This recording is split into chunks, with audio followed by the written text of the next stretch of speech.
पुंछ धरती की बेटी बंगुई से ताल्लुक़ रखने वाली सबा शाहरूम, जिसने सीएसएस में पोजीशन हासिल की, इनके एजाज़ में जंडाठी कम्युनिटी हॉल में एक अहम तकरीब का इनेकाद किया गया। कम्युनिटी हॉल जंडाठी पहुंचने पर सबा शाहरूम का ज़बरदस्त इस्तकबाल किया गया। ये तकरीब अंजुमन ताजरान जंडाठी और सरदार सगीर शहीद तहसील प्रेस क्लब पानियोला जंडाठी ऑफिस की तरफ से मुनक्कद की गई। तकरीब में अंजुमन ताजरान, सिविल सोसाइटी और सहाफ़ियों की बड़ी तादाद ने शिरकत की। इस पुरवकार तकरीब में मुकर्रिरीन ने खिताब करते हुए सबा शाहरूम को शानदार कामयाबी पर मुबारकबाद दी। इस मौका पर अंजुमन ताजरान जंडाठी और सरदार सगीर शहीद तहसील प्रेस क्लब पानियोला जंडाठी ऑफिस और हरीम इंटरनेशनल की तरफ से सबा शाहरूम को शील्ड भी दी गई। इस मौका पर सबा शाहरूम ने बातचीत करते हुए कहा, रब्बी शरह ली सदरी व यस्सिर ली अमरी वहलुल उक़दतम मिन लिसानी व यफ़क़हू क़ौली। यहाँ पे मौजूद तमाम हाज़रीन महफ़िल और मुअज़्ज़ज़ अहले इलाका, सबको मेरी तरफ से अस्सलाम वालेकुम वरहमतुल्लाहि व बरकातहू। मैं इस अरेंजमेंट के लिए आप सबकी शुक्रगुज़ार हूँ कि आप लोगों ने मुझे यहाँ पे बुलाया और मुझे बात करने का मौका दिया। हमारी बंगुई में और बिलख़ुसूस कश्मीर पूरे में और बिलख़ुसूस इस इलाके में ये कम ट्रेंड है कि कोई लड़की आगे आके स्टेज पे बात करे। तो आप लोगों ने मुझे ये मौका दिया, ये मेरे लिए एज़ाज़ की बात भी है और फ़ख्र की बात भी है कि मैं बंगुई से होते हुए मैं आज स्टेज पे खड़ी हूँ और अब इज़्ज़त व वक़ार के साथ आपके सामने खड़ी हूँ और बात कर रही हूँ। तो आप सबका सबसे पहले तो बहुत ज़्यादा शुक्रिया कि आप लोगों ने मुझे यहाँ पे बुलाया।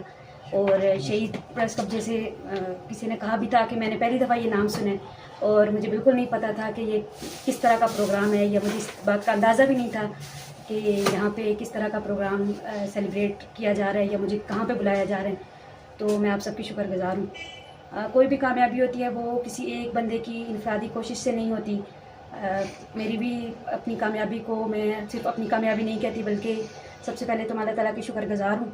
उसके बाद मेरे वालिदैन, मेरे बहन भाई और अहले इलाका सबकी शुक्रगुज़ार हूँ कि जहाँ जहाँ पे जिस जो सपोर्ट कर सकता था मुझे हर एक ने सपोर्ट की, हमेशा सपोर्ट की। और बच्चियों के लिए यहाँ पे बच्चियाँ मौजूद हैं मेरे साथ और एक बच्ची ने मुझे मुबारकबाद दी तो मुझे बड़ी खुशी हुई। और मेरा सीएसएस करने का बेसिकली पर्पज़ यही था क्योंकि मेरे पास जॉब 17 ग्रेड में मैं ऑलरेडी सर्व कर रही हूँ पाकिस्तान नेवी में, तो जॉब की तो मुझे ऐसा ज़रूरत नहीं थी। लेकिन क्योंकि मैंने जब मेडिकल मैं भी इन्हीं बच्चों की तरह थी कि मैंने मेडिकल करने हैं, मैंने इंजीनियरिंग करनी है। जब मेरा मेडिकल में नहीं हुआ एडमिशन तो पहला जो मैंने सुना था कि मैंने अब क्या करना है तो मैंने सीएसएस सुना था। तब मुझे बिल्कुल नहीं अंदाज़ा था कि सीएसएस क्या चीज़ है, कैसे होगा, क्या एग्ज़ाम है, पेपर कैसे होंगे, सब कुछ। लेकिन मुझे 10 साल का अरसा लगा। 2016 में मैंने मेडिकल का एंट्रेंस एग्ज़ाम दिया था, जो किसी वजह से मेरा नहीं हो सका, मेरिट पे नहीं आ सकी थी। तो वहाँ से मैंने फिर अपनी सीएसएस का हमेशा से सोचा था कि मैंने करना है। और सबसे पहले तो मैं इस बात के लिए अपने वालिदैन को क्रेडिट दूँगी कि उन्होंने मुझे जब हॉस्टल भेजा था, 2016 से मैं हॉस्टल में रह रही हूँ और मुझे 10 साल हो गए। और जब 10 साल के बाद मैं वापस अपने इलाके में आई हूँ तो इतने एजाज़ के साथ और इतनी खुशी के साथ आई हूँ कि जो मेरे 10 साल के, मैं कहती हूँ कि मैंने मुश्किल हालात गुजारे। मैं ट्रैवल करती रही, अकेले इस्लामाबाद जाती रही, फिर मैं कराची गई, लाहौर गई, मुख्तलिफ़ पाकिस्तान के मुख्तलिफ़ इलाकों में जाके मैंने डिफरेंट इंस्टीट्यूशन से मैंने तालीम हासिल की और उसके लिए जो मुझे सपोर्ट मिली। और आज जब मैं यहाँ पे खड़ी हूँ तो मुझे ऐसे लगता है कि मेरी जितना भी मैंने स्ट्रगल किया, जितने भी मेरे मुश्किल हालात आए और मैं उससे गुजरी, आज उन सब का समर मुझे मिल गया है इस सूरत में कि इस तरह से लोगों ने मुझे सेलिब्रेट किया। बंगुई के लोगों ने मुझे स्पेशली बहुत ज़्यादा इज़्ज़त दी और मैं फ़ख्र महसूस करती हूँ कि मैं बंगुई से बिलोंग करती हूँ। यकीनन हमारा बंगुई में थोड़ा मसले मसाइल मौजूद हैं। हमारे पास जब हम स्कूल में जाते थे बचपन से लेके, तो हम कोई सरियाँ बंगुई जाते थे स्कूल में, वो कोई 3-4 किलोमीटर हम पैदल चलते थे, जाते थे, वापस आते थे। तो ये हमारे लिए बड़ा मुश्किल था। फिर उसके बाद मैंने पानियोला के स्कूलों में तालीम हासिल की, तो शिफ्ट की गाड़ियों पे, सर्दी गर्मी, लेकिन एक चीज़ थी कि करना है, यहाँ से निकलना है, यहाँ से आगे जाना है। तो अल्लाह ताला का शुक्र है कि अल्लाह ताला ने मुझे इस कामयाबी से नवाजा और मुझे ये एज़ाज़ दिया कि मैं यहाँ से पहली सीएसपी हूँ और इंशाअल्लाह वक्त साबित करेगा कि मैं यहाँ की आखिरी सीएसपी नहीं होंगी। ये जब मैंने सीएसएस की जर्नी शुरू की थी तो तब मुझे अंदाज़ा नहीं था कि मुझे इस तरह से सेलिब्रेट किया जाएगा। ये मुझे एक इनफरादी कामयाबी लग रही थी कि मेरा मेडिकल में नहीं हुआ, तो मेरा दूसरा ऑप्शन जो था वो CSS था। और आज मैं बड़े फ़ख्र से कहती हूँ कि अगर मुझे दोबारा मौका मिले तो मैं अपने पहली प्रायोरिटी CSS रखूँगी, मेडिकल के बजाय CSS करना प्रेफर करूँगी। और मैं बच्चों को भी, यहाँ पे मौजूद बच्चियाँ हैं मेरे साथ जो और भी मुझे लोग सुन रहे हैं या देख रहे हैं, मैं उनको भी यही बात कहूँगी कि मेडिकल या इंजीनियरिंग दो फील्ड नहीं है। यहाँ पे CSS के अलावा भी बहुत सी चीज़ें मौजूद हैं। CSS एक आप समझ लें कि मुश्किल इम्तहान है, लेकिन हो जाता है। अगर मैंने कर लिया यहाँ से निकल के, बंगुई से निकल के, बंगुई में भी हिल्ला के आखिरी कोने में हमारा घर है, वहाँ से निकल के अगर मैंने कर लिया है, आपको रिसोर्सेज कम होंगे, फाइनेंस का मसला होगा, कभी मुश्किल हालात आएंगे, बहुत सारी चीज़ों को फेस करना पड़ेगा। लेकिन अगर आप में लगन है, आप में जज्बा है, आप में ये पैशन है कि आपने कुछ अचीव करना, हासिल करना है अपने लिए, अपने वालिदैन के लिए और अपने अहले इलाका के लिए, तो ये कोई मुश्किल नहीं है, सब कुछ हो जाता है। अल्लाह ताला करम करता है। जब आपकी अपनी लगन होगी तो अल्लाह ताला रास्ते खुद ब खुद बनाएगा, आपके लिए रिसोर्सेज खुद अरेंज करेगा, आपके लिए फाइनेंस। मैंने सारी एजुकेशन अपनी स्कॉलरशिप पे ली है, जो यूनिवर्सिटी में पढ़ी हूँ मुझे सारी स्कॉलरशिप मिली है।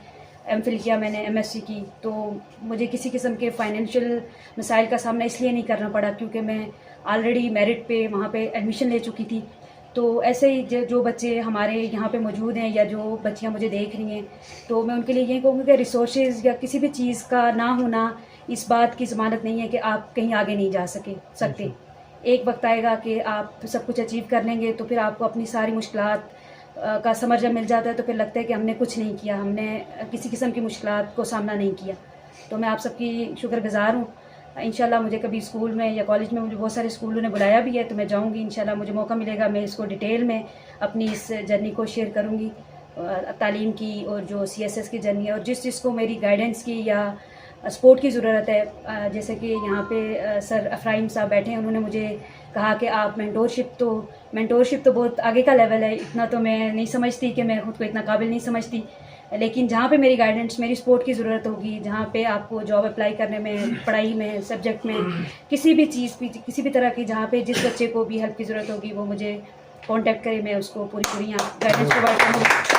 और बंगुई के लोगों के लिए और यहाँ पे अपने यूनियन काउंसिल के लोगों के लिए, पुंछ के लोगों के लिए तो ये स्पेशल है कि मैं चाहती हूँ मैं आई हूँ तो और लोग भी आए मेरे साथ, और ये काफ़िले की सूरत में हम आगे जाएँ। अब ये यहाँ पे रुकना नहीं चाहिए। वालिदैन से मेरी गुजारिश है कि अपने बच्चों पर एतमाद करें और उन्हें ये मौके दें कि वो जाएँ।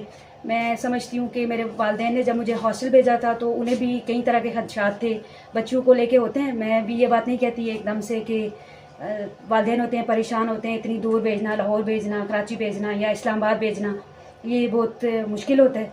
लेकिन जब आप एतमाद देते हैं, जब आप बच्चों पे कॉन्फिडेंस उनको देते हैं, तो वो वापस आते हैं तो इसी एजाज़ के साथ आते हैं कि वो सिर्फ उनके लिए एजाज़ नहीं होते बल्कि पूरे इलाके के लिए एजाज़ होते हैं। तो बच्चों को आप वालिदैन, क्योंकि बच्चे खुद इतने शायद समझदार नहीं होते, तो वालिदैन होते हैं जो उनको एक रास्ता फ्राहम करते हैं, एक डायरेक्शन देते हैं और वो वहाँ पे पहुँचाते हैं। मैं समझती हूँ कि मैं किसी भी टेस्ट में, किसी भी इंटरव्यू में पहुँच पाई हूँ तो अपने अब्बू की वजह से पहुँच पाई हूँ। मेरी अम्मी रात सोती नहीं थी जब मैंने जाना होता था, कहीं मेरा टेस्ट होता था तो वो रात जागती रहती थी कि ये ना सुबह 6 बज जाए और ये लेट हो जाए, सुबह उठ ना सके, तो वो पूरी रात जागती रहती थी। इस वजह से मैंने जिस दिन कराची जाना होता है वो आज भी उसी तरह से जागती रहती हैं पूरी रात कि ये ना सुबह इसकी गाड़ी निकल जाए। तो ऐसे वालिदैन होते हैं जिनकी वजह से फिर हम वो एतमाद हमारे अंदर आता है कि हम वो कॉन्फिडेंस आता है, वो किरदार की बुलंदी आती है कि फिर हम कुछ और नहीं सोचते, सिर्फ ये देखते हैं कि हम वालिदैन के लिए कैसे एजाज़ का और फ़ख्र का बाइस बन सकते हैं। और शुक्र अल्हम्दुलिल्लाह एजाज़ से मैं एक बार फिर यहाँ पे मौजूद सब लोगों का शुक्रिया अदा करती हूँ और शहीद प्रेस क्लब की भी शुक्रगुज़ार हूँ कि उन्होंने मुझे ये मौका दिया, मुझे यहाँ पे बुलाया। अल्लाह हम सब का हामी और नासिर हो। बहुत शुक्रिया।